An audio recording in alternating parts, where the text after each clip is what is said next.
The sky's the limit when you get in business. It's really hard, but that light at the end of the tunnel, the doors that it opens up, just keeps things so fun, so exciting. Getting that first win is just everything. And once you get that first win, you're like, oh, if you can do it once, that's the hardest job.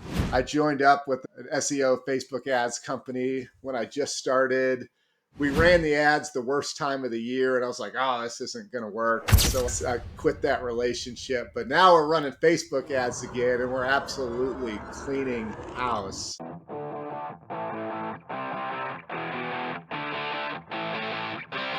Hey, welcome back to another episode of the OWNR OPS Podcast. I'm your host, Austin Gray. In this episode, Asa Hunt is joining me, who owns a painting business in Denver. In this episode, Asa is going to share the exact Facebook strategy that he's using to get leads and book more painting jobs. And his strategy is very similar to ours. This Facebook ad strategy right now in 2025 is the one that is working. I've seen multiple other people, and since recording this episode, I've actually talked to other owners in different local service industries like soft washing, like Christmas lights, who are using the same type of strategy. So if you want to learn the Facebook ad strategy that is working right now in 2025, listen to this whole episode. And we talk in further detail more about this kind of stuff in our free school community for local service business owners. If you haven't signed up now, you can join for free. It's at school.com, that's SKOOL.com/ownerops, SKOOL.com/OWNR OPS. Let's jump into the episode. Looking at starting this business, I think it was you and Brian Beers are the ones I was following that were hammering the home service business, keep it simple, just do it well and you can make money. And I was like, yeah, that makes sense. Let's give it a go here. Cool. Yeah, we've engaged back and forth a few times over the last, it's probably been a couple years, right? Yeah, I think so. Yeah. So why don't you introduce yourself? We're already on record here. So why don't you introduce yourself to the audience? Tell us who you are and what business you run, and we'll start there. Sounds like a plan, man. So my name's Asa Hunt. I own Bighorn Painting here in Arvada, Colorado. It's a suburb of Denver. I started this about a year and a half ago after getting laid off from my tech sales job for the second summer in a row. So I was kind of like, man, I get tired of tech sales. It's the same nonsense every company you go to. So I really wanted to start my own business, but my original plan was to buy a business because that's like super cool right now. And it was taking too long. It was a couple months. I was like, man, I'm no closer to the goal. So then I was like, all right, what about a franchise? Like the middle ground between buying and starting. I was looking at franchises so many of them looked just shady without a lot of value add. Then it's 120 grand to operate a painting franchise in one city. I was like, man, I don't like that either. So I found a business coach that specializes in painting, and the business model was pretty simple, easy to get your head around, fairly low risk. So I was like, man, this seems like it could have some legs here. So I got going on that in October 2023, launched the business like end of November, a month or so later, got a website, some basic stuff, got our first job. And about a week or two later, early December, and it was a hot mess. We got through it, survived somehow, and we've been off to the races ever since. Yeah, I know you said you like to talk numbers and stuff, right? I think something like that. Yeah. So I saw this last week. You posted, what was it, 48K this week in jobs? Yeah, man. So our first year we did 300,000, which, nothing crazy. If you start a franchise, they typically aim between 3,000 and 4,000. So I'm like, oh, I did that mostly by myself without having to pay the franchise. So I was pretty happy about that. But we did 300,000 our first year, about 40% gross margins. You really want to be closer to 50. That's what I'm working on this year, is getting the margins up. But yeah, I posted that tweet. We're going to do probably 48K next week through 3 residential jobs, and we're starting a big commercial job. So it's just nice timing. That'll be our biggest week. But I'm not sure what we're pacing at this year. I just keep my head down and keep going. But I think we're Yeah, I think we're at like 200 or 250, and it's only April. So we're growing at a good clip here. I recently got back from launching a land clearing business down in Austin, and this last winter I launched a snow shoveling business alongside Bear Claw. And in both businesses, I've implemented Jobber as a way for us to efficiently manage quoting, job schedules, and invoicing, and even collecting online payment. Why? Because it's worked so well for us in Bear Claw and it's saved us a ton of time and headache. So if you are looking for a software that can help you manage the back end of your business, look no further than Jobber. You can visit go.getjobber.com/ownerops, OWNR OPS. It's fantastic. It's definitely worth celebrating. So, like in the early days, I can specifically remember those first jobs when you win and you see the check clear. You're just like, oh my gosh, this is real. At what point did that happen for you?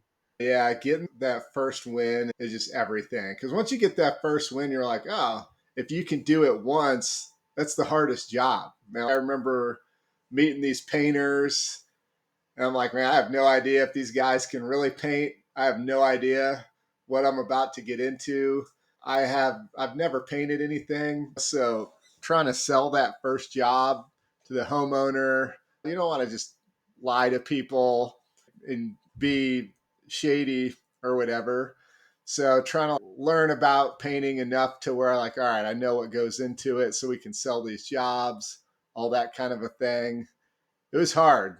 And that job did go off the rails for a number of reasons, not really related to paint. But so that was a good lesson learned. Don't let subcontractors do all kinds of other trades that you haven't seen them do. Like they did some electric in these people's house, they messed it up.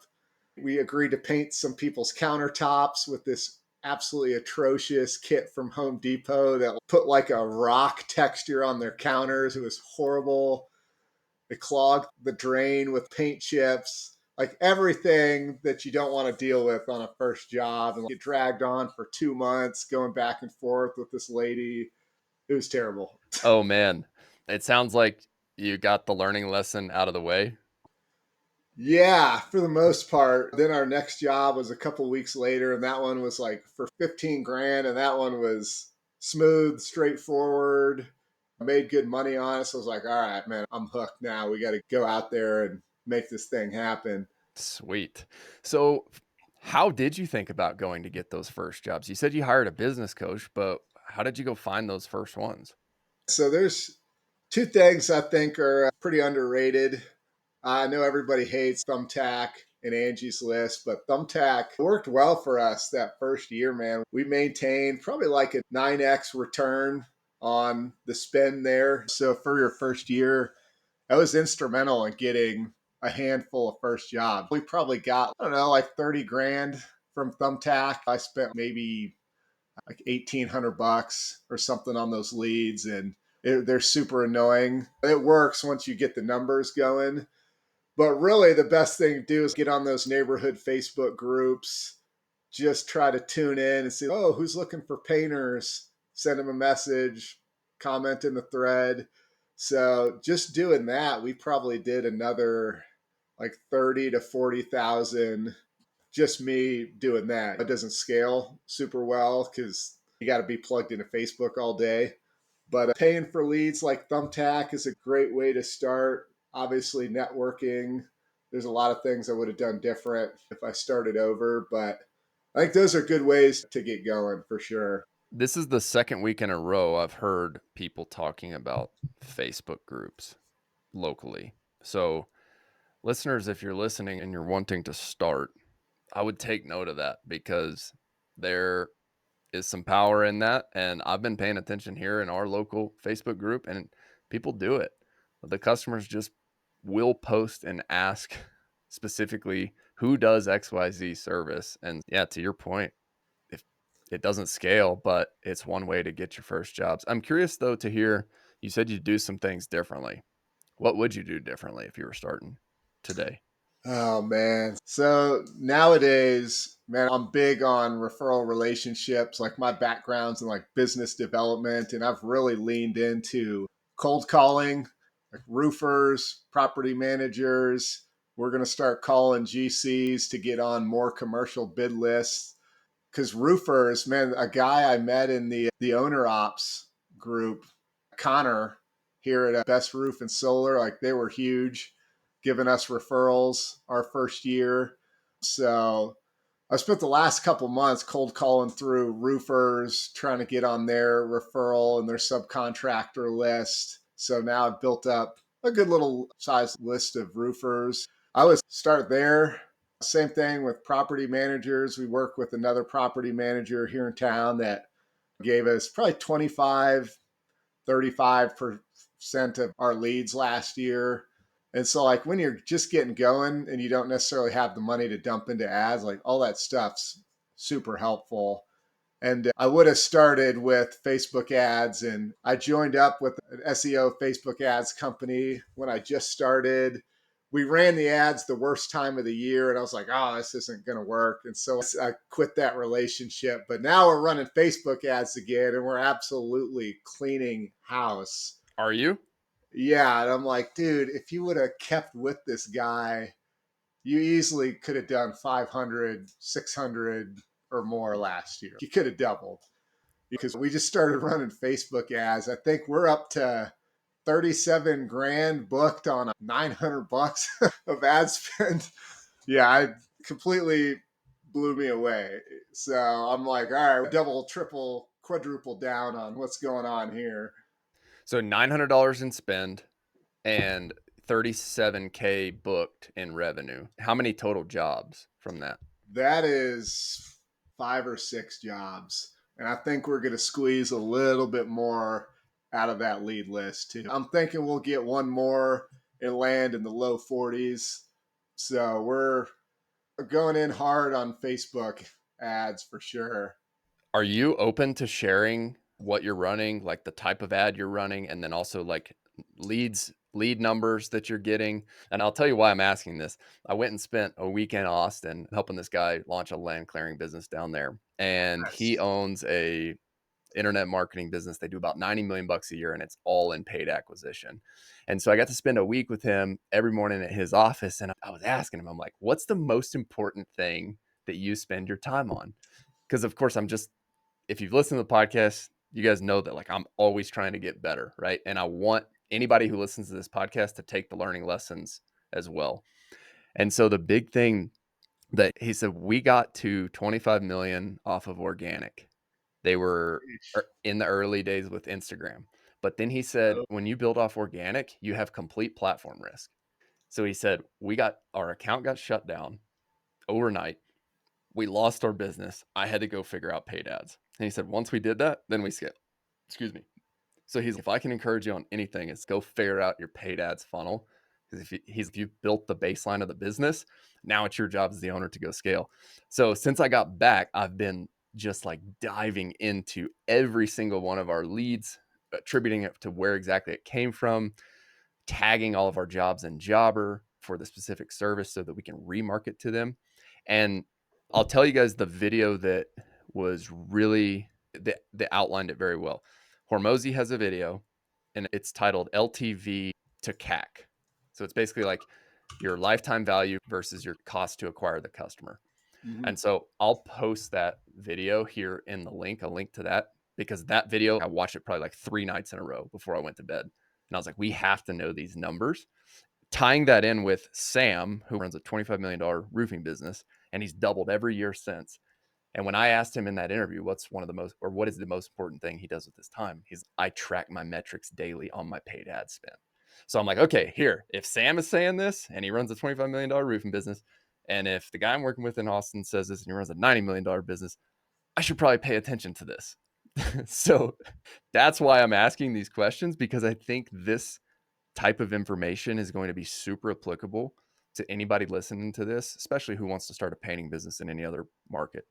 Yeah, I think the caveat that I would add that I think's been tough for me is finding the right partner to do that. I've gone through 2 Google like pay-per-click ads guys, all in. I've blown $7,500, man, on Facebook ads that didn't go anywhere, Google ads that didn't go anywhere. And so now third vendor, it's like, all right, now we got the right formula for meta. So I understand like guys that are all are really most sizes could be tend to want to go down that road because nobody wants to blow $7,500 in the off season when things are tight, jobs aren't flowing on paid ads. So you really have to have a stomach of steel and just keep looking for the right partner, knowing that it's going to pay off once you get it right. That's what was tough for me, especially because things were tight in the early days, man. That's why I didn't want to put the money into it because, man, if it doesn't work, I'm hosed. No doubt about it. And Asa, I believe you're a great example for people who are starting because you took that bootstrapped approach. If people go listen to this episode, they're going to hear the first piece of that episode. And I hope y'all go back and listen to that piece and not skip over that and straight to the Facebook ads, because what you talked about is very important to go get those first jobs, right? Do the things that don't scale. Go in the Facebook groups, pick up the phone, call the roofers, call the property management companies, get cash flow going so that you have some cash flow to then go take a chance on something like Facebook ads. Did I hear the story correctly there? Yeah, definitely, man. And it helps to have a little war chest to fall back on. When I got laid off, I got severance, and we had I was coming out of my best year in tech sales anyway, so like we had money to spend. And it's funny, I was more afraid to spend the money when I had more of it, and now that I have less overall, I'm like, man, we got to spend it to get out of this pit, man. That's the only thing that I got. But yeah, really, the paid ads thing, it's about building a foundation for the business, right? You have to have scalable marketing channels that you can reliably put dollars into and expect X return, right? So right now on the digital side, we got Facebook, and then I'm trying to diversify into the print side. So I really want to get like some direct mail and like door hanger marketing going. And that way it's like, all right, we got digital through Facebook for now. We got either direct mail or door hangers. That way we can hit these neighborhoods with print. They keep seeing my mug on Facebook and Instagram. Now you start getting the yard signs out, and you've got a nice little engine you can build up because those channels scale almost to infinity, right? Absolutely. And I did record an episode with somebody named Thomas Rudy. I recorded it last week.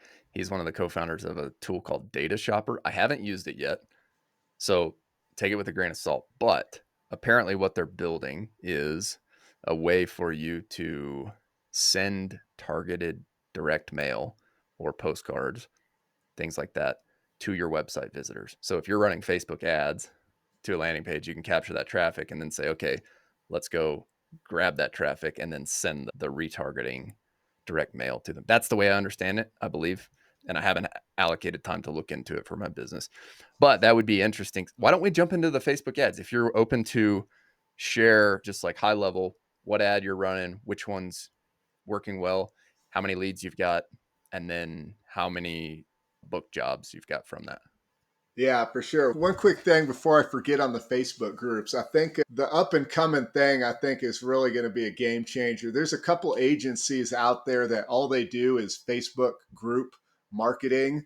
So they'll join all the local neighborhood groups in your target areas on your behalf.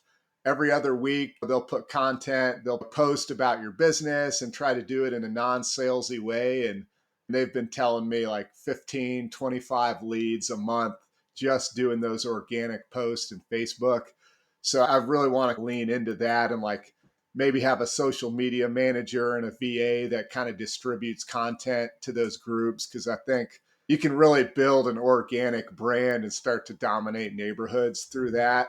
And it can be done really cheaply too, right? If you go the VA route and some basic content. So I think there's a ton of potential there. But yeah, the Facebook ads, man. So I don't know if we could do screen shares. I could pull up the ad itself or Yeah, whatever works here. you should have a button on your end to share screen. If not, let me know. But I think it comes through on your end. The heart of the Facebook ads, the ones that we've identified are really hitting, are just really simple.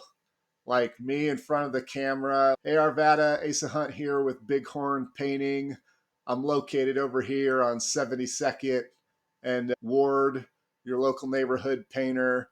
If you're looking to paint this year, would be honored to have a chance to paint your home, blah, blah, blah. We're small, family owned. Like, whenever I go in person, people are like, oh man, I love that you're family owned, you're local, you're small, you're family owned. And I tell them, like, hey, it's just me here. You're going to see me at the quote. You're going to see me managing the job. Hopefully, you don't see me painting anything because then there's a problem. But it's just really simple stuff. And like, you don't have to overcomplicate it. My guys that made the Facebook ads, they make some pretty cool stuff. Let me see if I can pull one up that's really crushing it. But yeah, can you see the ad stats here? Yes, I can. Okay, yeah. So what do we got? 35 leads, Are you 1,200 spent. are you running these to a landing page, or is this Facebook lead form?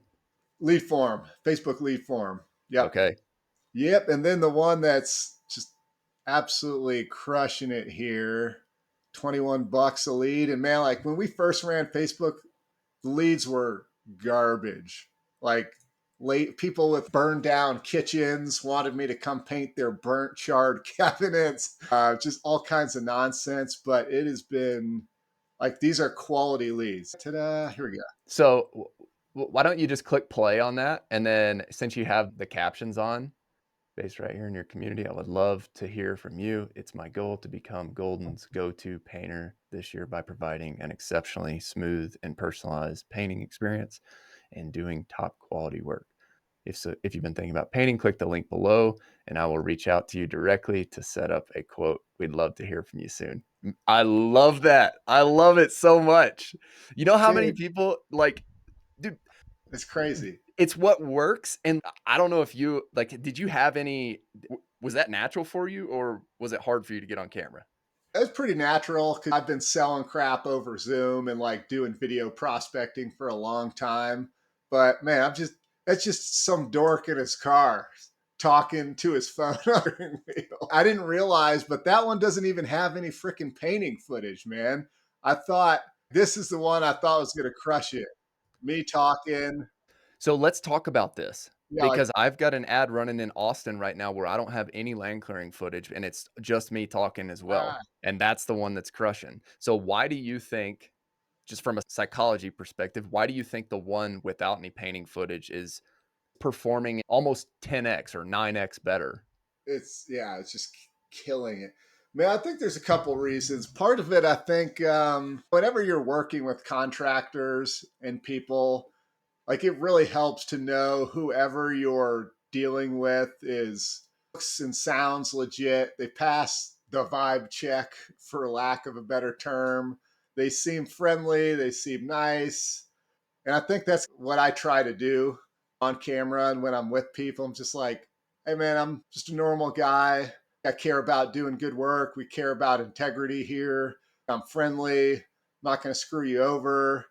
Like all that stuff, I think gives people those subconscious green lights in their head, like clean, all that stuff. I think signals like, oh, yeah, we could trust him. He seems genuine. He seems nice, friendly, blah, blah, blah.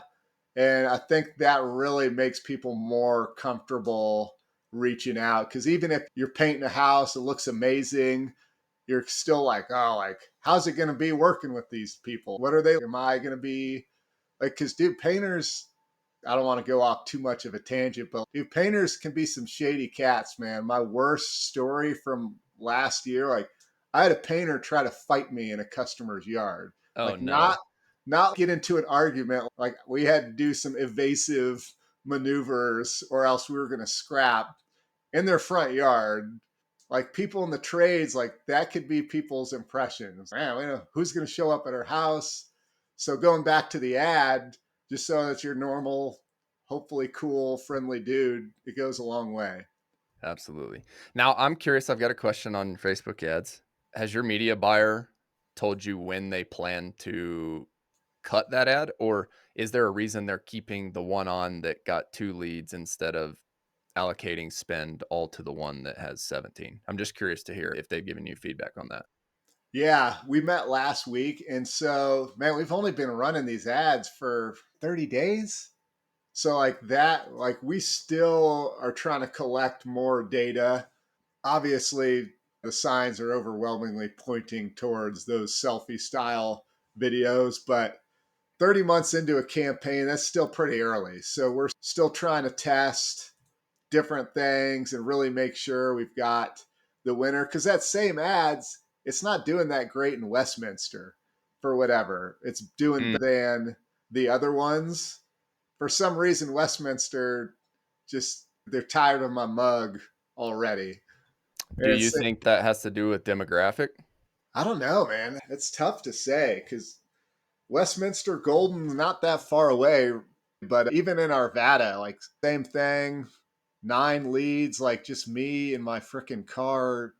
But I do think actually, yeah, that's if you see this like 64th and Ward, I think that call out of like where I'm at is a big winner too. Cause like this one that's not performing at all is kind of like a generic, yeah, local painter. So I don't know, but that's what the Facebook ad process is all about, like testing and retesting. That's why you hire an agency to kind of mess with that stuff so you don't have to. Absolutely.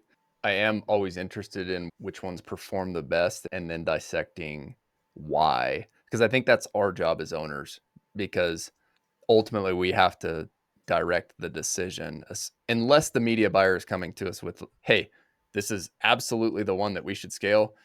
If you tell me any otherwise, right, you're wrong. That's really what I want to hear from a media buyer, right? We shouldn't be running this and we should be running this because the data tells us. But then even that, if they come to us telling us that, I still want to understand why that ad is performing so that I can go replicate that in another market and use the same principles. So I'm really interested in why that one in Arvada is performing better than the others. And you think it's because you have a specific call out of, Yeah, that's my hunch. Let's see what this one. Yeah, so this one's really generic. I don't like that. I need to get them to change. Yeah, is your home's exterior crying out for a refresh? I don't like that. So I'm not surprised it's not working. If somebody's, hey, I'm on 64th and Wards. Oh, hey, that's great. That's right by me too. This guy's really local. can you click on the copy of that top performing ad within this ad set? Ta-da! Yeah. Blah, blah, blah, blah. Oh, yeah, that's a good one. Yeah, tired of chasing big companies that treat you like just another invoice. Nice. I want to go back to the Veteran. headline too. What is the headline? Arvada homeowners.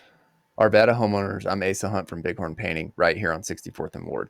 I think I that's Yeah. that's the key. Then You I'm interested to see what do I have in golden because this one is just blowing up here. Hey, golden neighbor. I So mean, yeah, I think the important thing is like you're calling out your target market right in that first sentence. I recently switched my business phone line to OpenPhone. Why? As a service business owner, OpenPhone makes it incredibly easy for my team to respond to calls and texts, assign follow ups, and track every conversation with call transcripts and summaries. They've also built some really cool AI features into the product. The one I'm most excited about is call tagging, which automatically labels calls based on what was discussed so you can organize your conversations by the topics that matter most to your business. You can also use OpenPhone's AI agent to handle calls after hours so you never miss out on another opportunity. OpenPhone is offering my listeners 20% off your first 3 months at openphone.com/ownerops. That's openphone.com/OWNROPS. And if you have existing numbers with another service, OpenPhone will port them over at no additional charge. OpenPhone, no missed calls, no missed customers. Hey, golden neighbors. yeah, that's a best practice for Facebook ads for sure. The other thing I've thought about is in the video thumbnail, having a thought bubble that says, hey, golden, because that way, once they're scrolling, they're going to get that giant picture of my face and then a thought bubble that says their town name. And I think that'll grab even better. It's just my hunch. Man, I love it. This is my favorite part of business right here. Once the media buyer says, let's kill those two, then let's go run another variation, doing exactly what you just did. Keep the test and then split test the next. and add Yeah. that bubble in and see which one performs better from there. Keep me updated on this, man. This is so much fun and so cool to watch. Yeah, because I think it's exciting because we know this is how you print money. That cliche phrase everybody throws around, oh, printing money. So once these start to hit and you figure this out, like that's how you do it. Okay, But so let's dive into the metrics a little bit further. So let's just go back to the ad or the campaign in total, and let's just run some quick calculations here. So yeah, you've so spent how much total? $1,200, and so this is the ad spend. We pay about $1,000 a month for the ads. Shout out to Micah and the Search Click Grow team. They do a lot with painters. But yeah, $1,000 a month for management. And then I'm trying to get this ad spend up to 2 grand.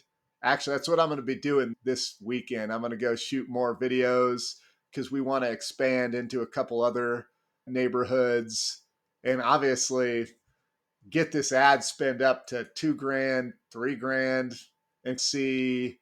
I don't think I could handle more than 2 grand at this point without having to hire somebody. But What do yeah, you mean you couldn't handle from a sales perspective or from a fulfillment perspective? from a sales perspective, probably because I'm trying to lean into the commercial side. Since it's just me, man, I got to focus on, and the commercial side is way more scalable than the residential side. So that's what I'm trying to lead into for now until we can hire a sales rep to kind of to run these quotes for Sweet. me. But Okay, yeah, I've got a spreadsheet that I put together this week after watching this video. So, listeners, the video that I mentioned earlier, where Hormozy breaks down LTV to CAC, that was the video that the guy I'm working with in Austin challenged me to just understand deeply and understand those metrics so that you know whether you should or should not scale. So, caveat, like, this is very rudimentary. I've put this together on my own. I also have a call set up with Sam, who does this on a daily basis and has a very dialed in process. So please take this with a grain of salt, listeners. We're going to do this in real time, though. But I just want to run some quick metrics because, one, it's fun. And two, I do think it's important to know as business owners here.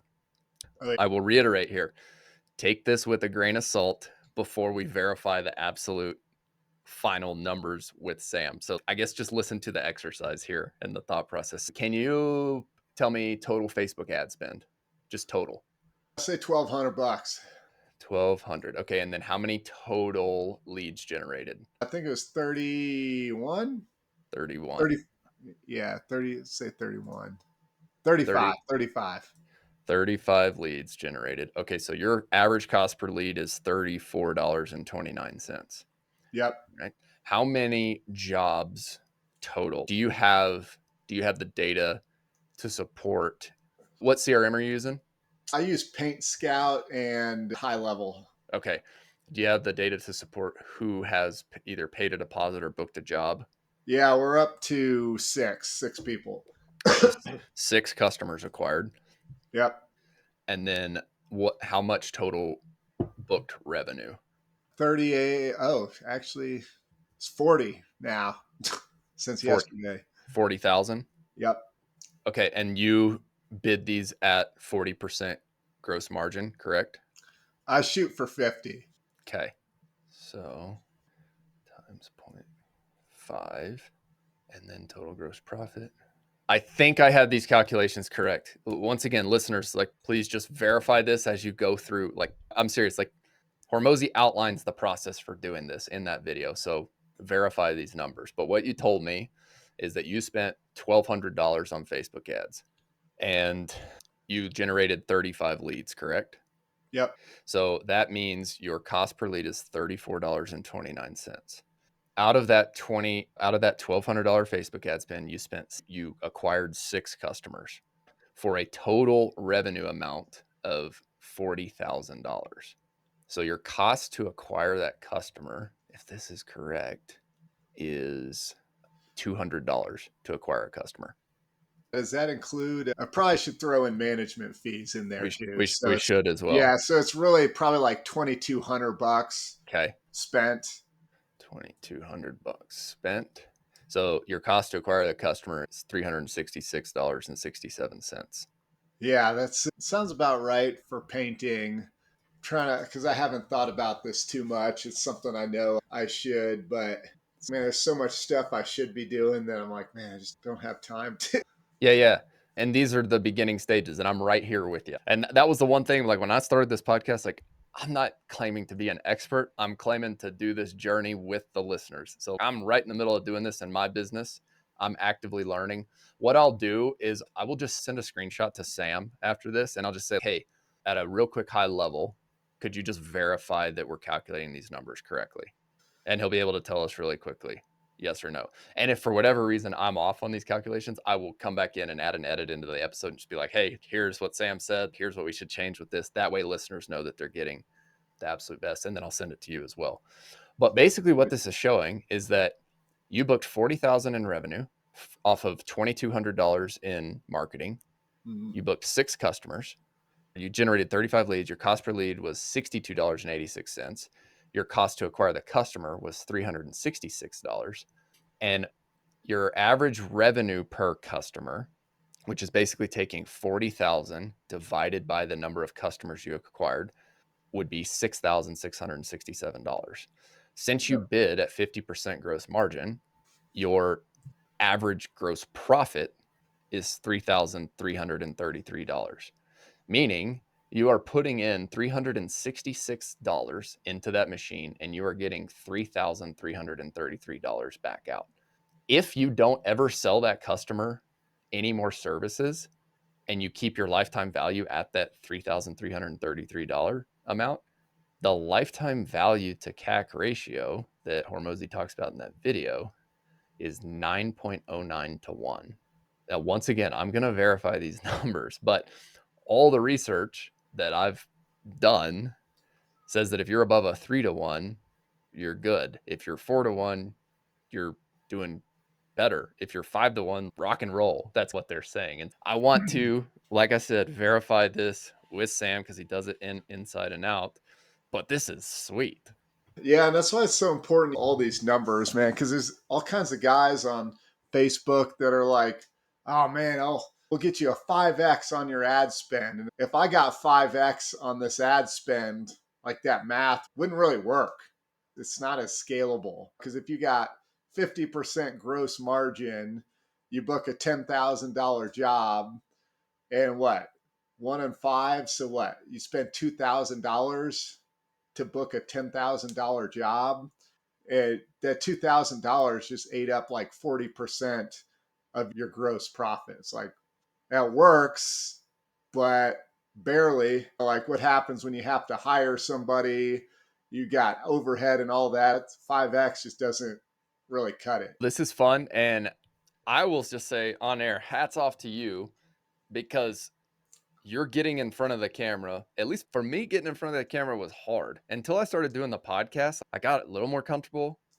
But like it's still hard for me to go film in my local market with a bunch of people I know because the reality is I'm always just like, man, what are people going to think? Are they going to think, oh, that dude's stupid for filming ads?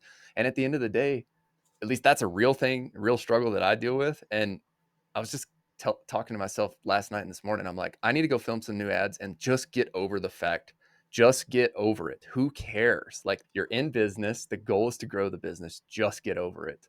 And so like I have to talk myself through that. It sounds like you don't deal with that as much because you're very comfortable on there. But I just have to say hats off to doing it because I think a lot of other people struggle with wanting to get on the camera as well. But it works. Yeah, yeah, I appreciate that. And I think it's all about because so much in business is uncomfortable, right? Like one of the things that I just can't get over is like doing door to door. Like I hate doing it. For us, it didn't work that great.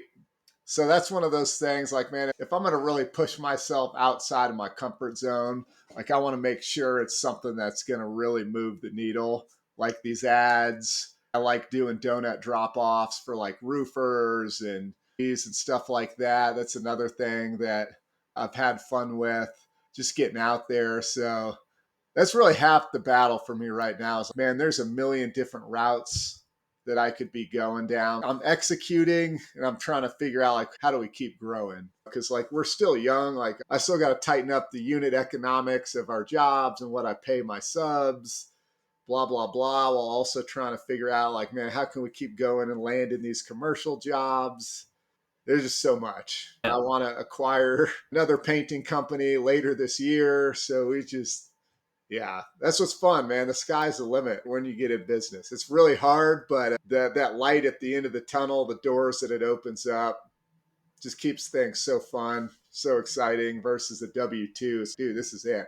You've done it for 2 years. It's going to look like this for 30 years. And I couldn't do that.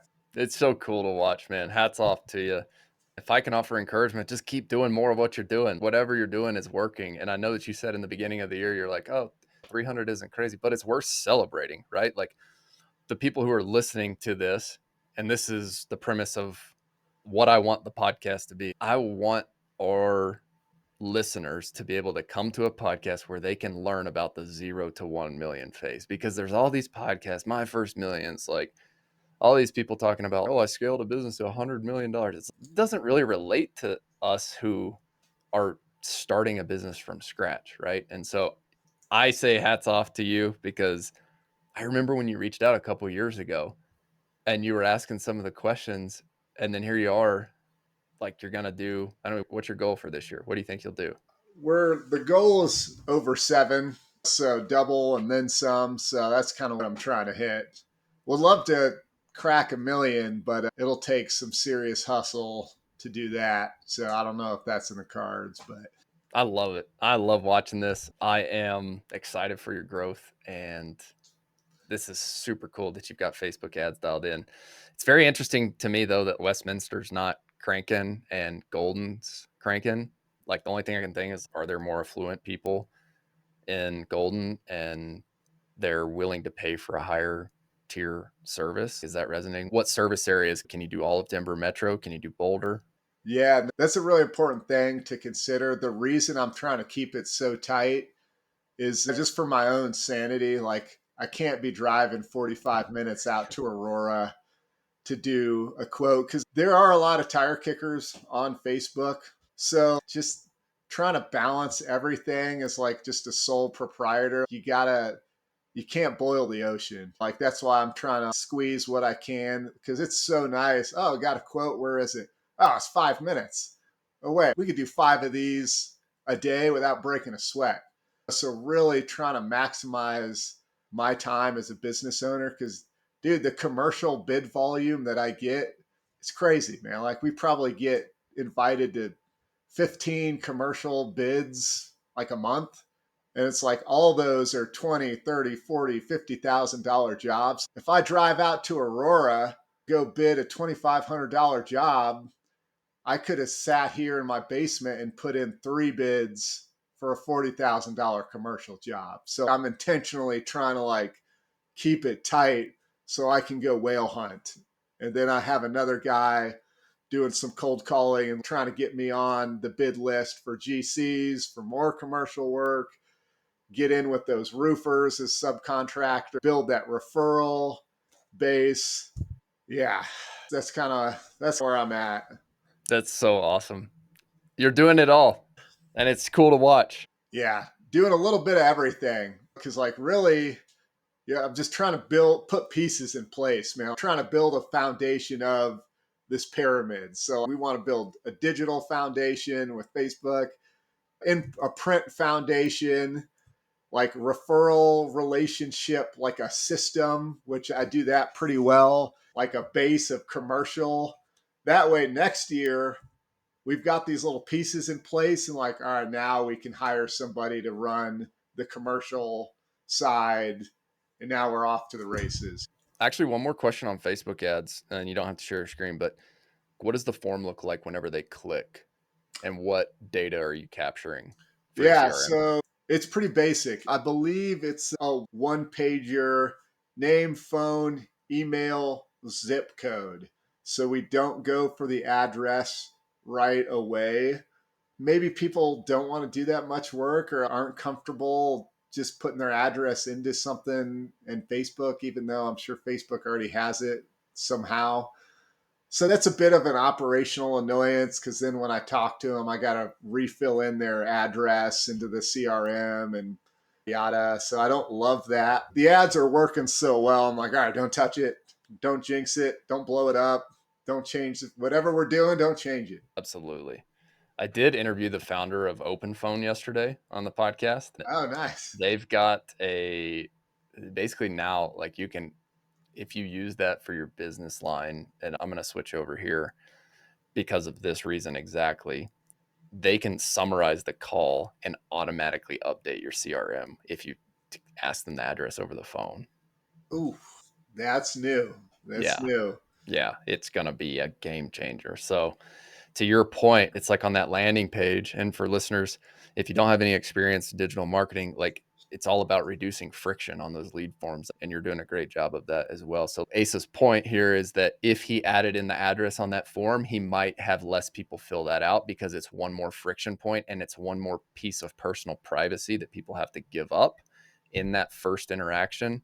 And so I agree with you wholeheartedly. It's reduce friction there, get the most important things, which is like name and phone number, and of course, email if they're there. But yeah, I'm excited to implement some of the, and I don't think they're the only tool that's going to be doing this, but they do. I use Jobber, so they're going to be integrating. If our sales guy calls and gets the information, now it's going to be summarized and automatically synced over to our CRM in Jobber as a request. And we have tags for like fire mitigation, road grading, septic repair, things like that. If they talk about that specific job, the integration will automatically tag it in the CRM, which I'm super excited about.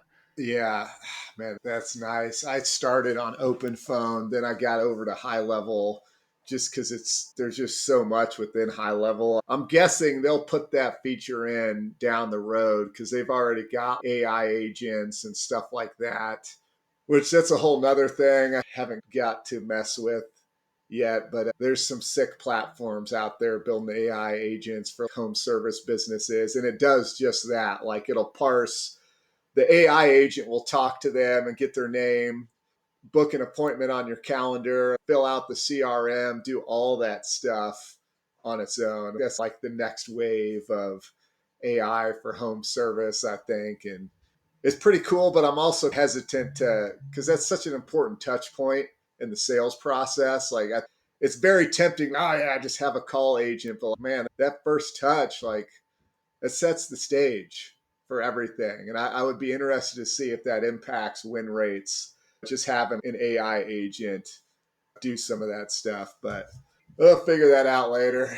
I agree with you 100%. And I believe that, so internally, that's going to be the last thing that, at least personally, the last thing that I implement AI for. Like, I believe the people who can do exactly what you're doing, get on camera, show that you're a real person in today's day and age, and then call them and talk to them as a real person.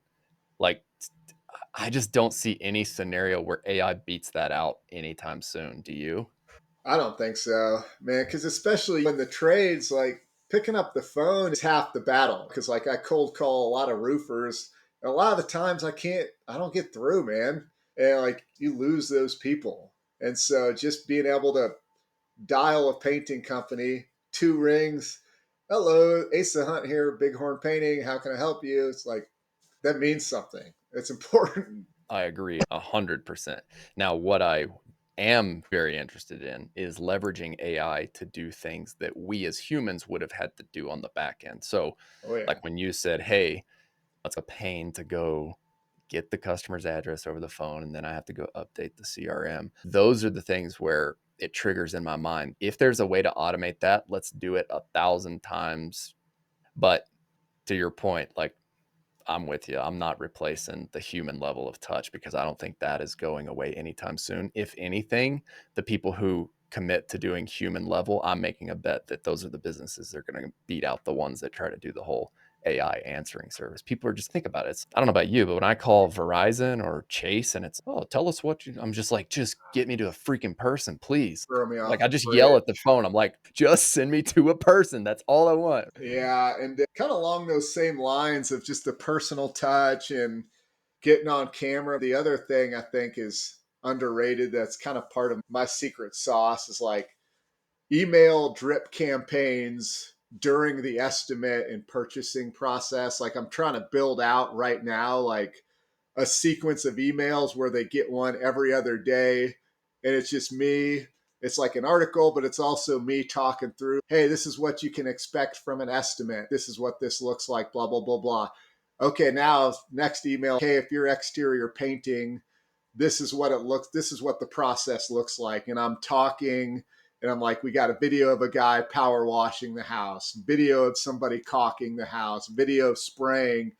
And like that content, it's not just to get people in the funnel, but like it's to help you win the job, right? If there's 3 painters in there, oh, Bighorn sent me all these helpful videos. I feel like I know Asa because he's explained like 8 things on colors, on how the job's going to go. And he's given me pictures of the process so I can see his team's neat, they're clean, they're not going to screw up my house. The finished product looks nice. You sprinkle in some like client review videos in there, and they get all that in that 2-week period when, a couple days before the quote, they see some of it after the quote when they're getting other bids and they're deciding it, like you're still selling, you're still in front of them. Once we get that up and running, I think that's going to really help win rates too, man. And that's really where I think content shines just as much as like getting people in the funnel. It's like boosting your close rates. You were going to crush. There's no doubt in my mind that I'm going to talk to you in a year back on the podcast. And you're going to be like, yeah, we did $1 million or we did $1.5 million. And then like next 2 years, yeah, we did 3 million. There's no way that you don't with this type of approach.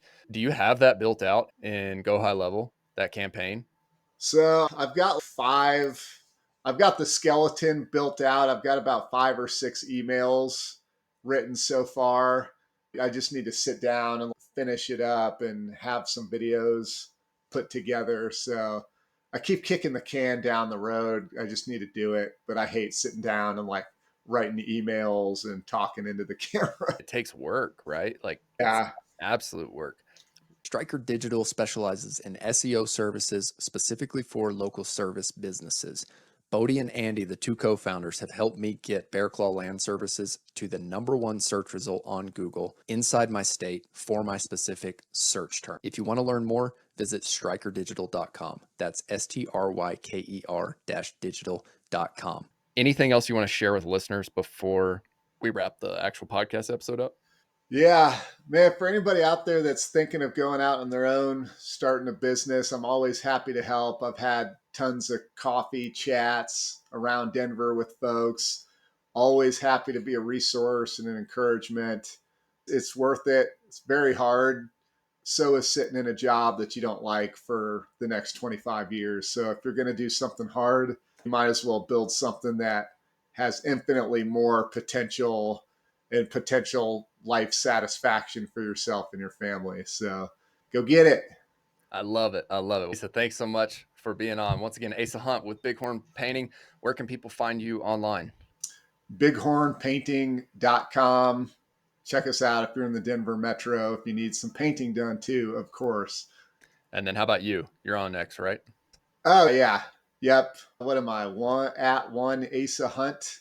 I don't do a ton on Twitter. I need to, though, because it's hugely helpful. So many good people, so many networking connections. Get on Twitter, X, whatever it is. We all still call it Twitter. Anyways, yeah, thanks again for being on, Asa. This is awesome. And listeners, thanks again for listening to another episode of the OWNR OPS Podcast, where we talk weekly with people like Asa about building homes, local service-based businesses in that 0 to 1 million phase. So if you are either considering starting your own business or if you have just started your own local service-based business, we drop episodes every Friday with a business owner like Asa. And then we also send a weekly newsletter on Saturdays where we take the episode and we summarize all the key points and the learning lessons that Asa and I talked about. And then we'll send that to you in a summarized newsletter to your inbox on Saturdays. So if you haven't signed up for that yet, you can go to ownerops.com. That's OWNROPS.com/newsletter. And then after my interview with Darina from OpenPhone yesterday, we're going to implement a Q&A text line for the podcast. So I'm going to have a number to text in the bottom of this episode. And some of the listeners have been asking, like, how can we do Q&A on the podcast in open and air? So here's what you can do. Go text your question to that number below in the link in the description. Or what we're going to do is you can just call into that and leave a voicemail with your question. And then Open Phone is going to take that and send that over to our CRM so that we have all the questions and we can answer these in open air. So to paint the vision for this, if we had questions this week, I would take 3 questions, and then Asa and I would say, hey, here's how we handled that question, or here's some ideas on that. So I hope this will be a helpful resource for you guys, for podcast listeners, especially for those of you who are starting and want to grow from the 0 to 1 million phase. All right. Thanks again for listening. Don't forget, work hard, do your best, never settle for less.